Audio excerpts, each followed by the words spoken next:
Adventure in Pipeman on W4CY Radio. Inkcarceration, America's rock, metal, and tattoo festival. This is Pipeman here on the Adventures of Pipeman W4CY Radio, and I'm here with Crystal James of the band Anoxia. Nice. And we were just talking about that in another interview of a band you also play in. And so that Carbon Stone, that's pretty cool. Yes, absolutely. What I think's coolest about it, though, is that you are a husband and wife playing together, touring together. Yes. It's funny. There's so many people in my life that have said, "Oh, I wouldn't want to work with my husband. I don't want to be around him all the time." And I'm like, then you're married to the wrong person. I think if you have the right marriage, you want to be with that spouse all the newsflash, time. we actually work 9 to 5 together, too. Look at that. That's fucking cool. Yeah, right? So he's tired of me. No, I'm just kidding. We do it all together. We do everything together. So see, that he's my is best so friend. cool. And it could go both ways, you know? Absolutely. Yeah, it could annoy the shit out of you, or it could be cool. And if we're not annoying each other, we're doing it fucking wrong. Right. Well, listen, I'm from New York and New Jersey, so annoying people is like my language. Absolutely. And Absolutely. only people understand that, though. Some people get annoyed. Dude, but if you have to explain it, they don't understand. You just don't get it. Right, Yep. exactly. It's a no-brainer. So tell us about your band. He talked a little bit about it, but I like what he was saying. He's like that. He was describing your look. So let's start there. It's a little different. It's kind of like Maria Brink and Slipknot had a baby. That's how I can describe. Great description. Like I totally have a picture of that. If you could picture that, if you could picture Maria Brink, if in this moment, and Slipknot, the whole band having a baby, the whole image of it, the imagery, the aesthetic, the whole thing, that's us. That's Anoxia. I could tell you're married because he explained Carbon Stone by doing the same thing. Yeah. What was he said? If it was Korn, Orgy, and one other band, fuck, I can't remember. They all had a baby, then that would be us. Yes. And see, I love explaining it that way instead of, we were talking about the stupid genre shit. Yeah. I hate that. Well, humans are visual creatures, so I think that it helps to give people a more visual aspect. Totally. It gets them intrigued, and then they'll want to hear it. So. How long does it take you to do your eyes? That's to be what honest I wanna, with you? Oh my God. So I worked at a glamour studio for good 6-7 years, and I worked with a lot of different ethnic people. They taught me a lot of tricks. I have got this shit down to 25 minutes. Yes. Wow. 25 minutes. Because that looks hard. The eyes alone, I'm like, you gotta be an artist to do that. Yeah, you do. I'm a little artist inclined as far as like drawing and stuff. I do all of our graphics. I do all of Anoxia and Carbon Stone's graphic, all the artwork for that, the t-shirts, the album work, all that stuff. So. Yeah, and I imagine your merch is probably badass then. I'd like to think so. How do people buy your merch? Because they can't listen to my show unless they buy your merch. So you can do it both. You can actually come to a show and buy merch, and then you can also buy merch through us, through our website.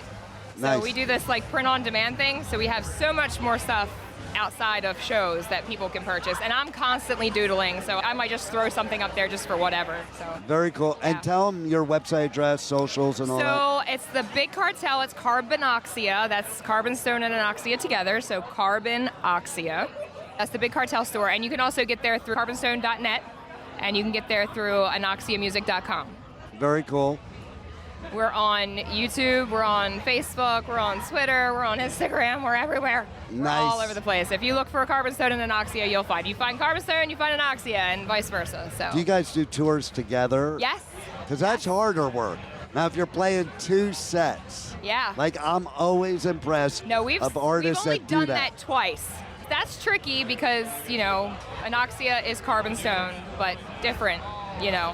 Well, you pour everything out in 1 set, so to do 2 sets impresses me, but then it's like flipping the switch. Oh, yeah.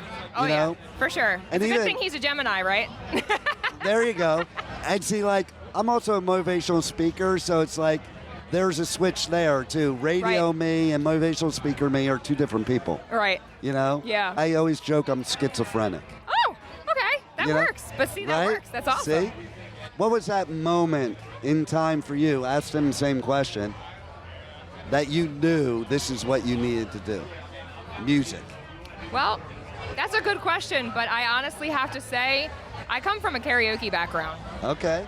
I was actually very shy, and there was this moment in time where my ex, well, I was married previously, and my ex-family-in-laws, they really wanted to get me out there somehow. So they put me in this karaoke competition. It was 10 weeks long. My final song, I made it all the way to the end. My final song was We're Not Gonna Take It. Nice. By Biff Naked, though. So I covered the chick version of it. Nice. I got up on the bar. That's cool. I just totally showed my ass, and it was just amazing to really feel so much energy coming back at me. And I think that was the first time that I really felt full of life. I love that. And I couldn't let it go.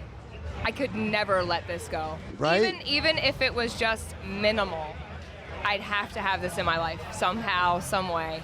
It's like when I talk to people and they're like, well, I used to listen to metal, but not anymore. I'm like, no, you didn't. No, I get severely depressed. Once you're a metalhead, you are always a metalhead. It's just music, though. But music in general, it has the power to do so many beautiful things. It's therapy. It's a healer. I mean, you know, you see a lot of the elderly and dementia patients and things like that, and they connect so well with it. It's energy. It's everything. Like with animals, they say music soothes the savage beast. It's funny, but it's too. True. They call me the modern-day Snow White, so wow, that works out. I love that. I would bend all day with birds and wildlife, and I'd sit there and feed a wild bear. I don't care. I love it. That's pretty cool. I always told my husband, if I ever die, the way I'm going is here, kitty, kitty. And there is a bear here today, and he's going to be on stage with Dillinger Escape Plan. Really? Yeah. Really? Well, did Carbon Stone tell you that they got a bear, too? Really? So we have a mascot. His name's Frankie. He couldn't make it here with us today, but he's amazing. He's really, really cool. But he's our mascot. Well, see, that's cool. He kind of looks like Friday Night at Freddy's, or... Oh, okay. Yeah. And So, does he jump down in the pit? not yet. He hasn't done that yet. We got to get that happening. Yeah. One story, good or bad, that when you're like 80, about this whole musical journey, what would it be? If I had... I'm sorry. One story, good or bad, from this whole musical journey, if you were to tell it when you're 80, what would it be? What's the one that sticks out in your mind? Like just an experience that I've had, or just a story? Whatever. Whatever happened. I see a lot of people give up on their dreams on a daily basis, and I've been there. I've been in and out of mental health, in good places and bad places, and I feel like if you just follow what your heart tells you to do, the good thing about music is it will never let you down. Yeah. And it's the one thing that will never even when you want to let yourself down, music will never leave you alone. I love that, because Yeah. it's so true. It's the best therapy there is. Yes, absolutely. You know, I think that's why people got to become such assholes, because we had that 2 years of no live music. Yeah. And nothing to let it out. Yeah, we were on a hiatus for 8 years. My previous band walked away from me. I was going through a hard time. Times were changing, and 8 years to be without this was like torture. I would have rather been dead. And what does it feel like when you're up there on stage? Oh my God. It's like being on the best drugs there are without taking drugs. There's no drug that Right. could ever touch that kind of energy Right. exchange. It's so powerful. It's so it just gets in your veins, and it just never lets you go. And does it blow your mind when, like, you don't think people know your music, and then you look out and they're singing your songs? It does. Like, It does. It's fucking weird, right? It does. They put me in tears every time. They do. When I I love can that. see one person, it doesn't matter how old they are, a little girl, a boy rocking out, an elderly woman or an elderly man, it doesn't matter. I see them gazing at me and connecting with me and feeling it, and that's what I do it for. That makes you a true artist. Yeah. Because there's different types of artists. There's the ones that want to be a rock star, Yeah, which right. doesn't even exist anymore. No, it does not. Okay? I was back in the time of the rock stars, and it wasn't better. It's No. better now. Yeah, for yeah, artists. absolutely. And for the scene. I think a lot of musicians are more self-conscious and self-aware now. Yeah. And they know that they have to take care of themselves a little bit better. we all loved the 60s and 70s, you know, that's great, but Right. as it is for now, like, it's gonna be a sad day when all my heroes are gone, and it makes me feel good that they're actually taking care of themselves, like Manson, and I'm so excited to see him today. You have no idea. And I saw him, I think it was Rockville, and man, he was pretty fucking good. He looks amazing. I'm so glad to see he's doing better. So. And it, like, even with what happened with Ozzy, okay? Like, still, with everything he did in life, who would ever figure that he'd even be performing that? Wasn't that beautiful, though? Oh. I mean, I haven't even been able to bring myself to watch the whole thing, and I've just the little clips that I've been able to see, like, it just brings me to tears. It's beautiful. And I've been seeing him every year since 1980. I saw him with Randy Rhoads. What? Yeah. That's amazing. Wow. So it's like, it's just wild, because you would never think he'd be even alive today. Like, right. He outlasted everybody, right. you know, with all the shit he did. No, he's infinite. He's infinite. Absolutely. Did you see The Proposal? I didn't see it yet, Okay. but I did see the news. I saw the news of it, but I didn't see the actual footage.